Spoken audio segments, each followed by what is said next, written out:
Buhusan natin ng suka yung kanyang barbecue. Ayan, oh. Wow. Woo! 10.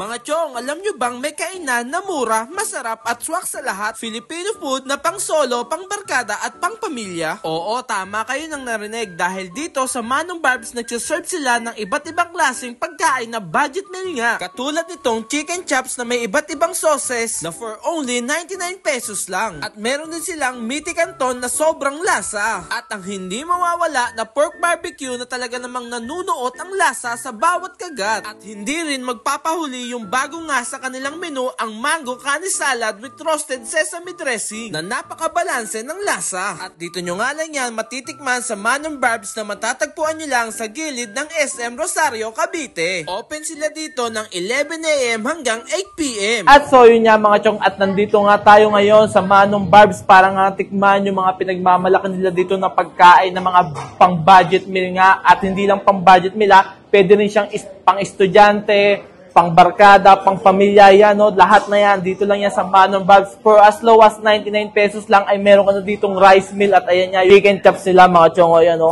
99 pesos lang yan, mga chong. Tapos kung ayaw nyo naman ng rice meal nila, ay meron din sila ditong mga kanton, yan. Offer din sila ng mga kanton dito. Tapos meron din sila ditong barbecue, ayan, no? Napakarami niya, no? Murang-mura lang din yan, mga chong, Tignan nyo naman, no?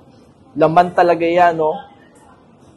Wow, grabe. Huwag natin ito patagalin mga chong. Tara, tikman na natin to. Let's go. At ang una na nga natin tikman dito mga chong is itong kanilang buffalo sriracha. Ayan, no, na for as low as 99 pesos nga lang. Ayan, no. Tanong mo naman, hindi ka talaga tinalo sa kasahan, no. Napakalaki ng manok, oh. Pwede siyang pang estudyante talaga, oh, mga chong. Tikman natin yung pinaka chicken chops niya muna, oh. Ayan, no. Ito yung may buffalo sriracha, oh.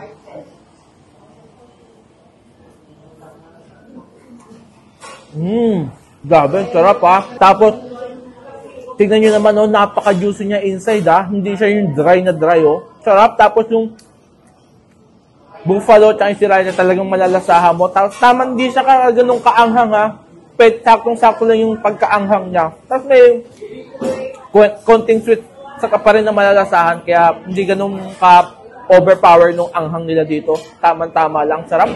Kabayan natin ng kanin to mga chong. Manok ulit muna,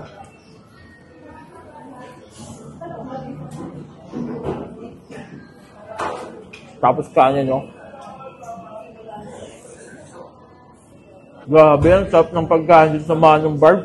Palang natitikman ko, pero panalo na kaagad yung lasa. Bukod sa masarap, very affordable siya, Natitikman tong kanilang meaty canton na for only 110 nga lang. May kasama ng drinks yan. Ayan, Tikman natin yan, Yung meaty canton nila. Napakarami rin talagang meat niya, Sarap nito, Canton,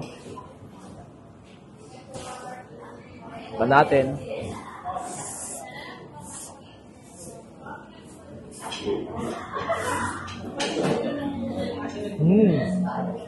Tapos meat, Ito yung meat. Pero hapon. Ang sarap ng pinakakanton niya, sobrang lasa niya. Ang mga gulay niya is, nandun yung pagkakaranti dahil sa pagka-fresh siguro ng gulay. Sarap. Yung meat nila na kasama dito is malasa na rin talaga. Overall, napaka-perfect nung meat canton nila dito, promise. Sarap. Mananga natin yung kanilang pork barbecue dito. Yan, Ano natin,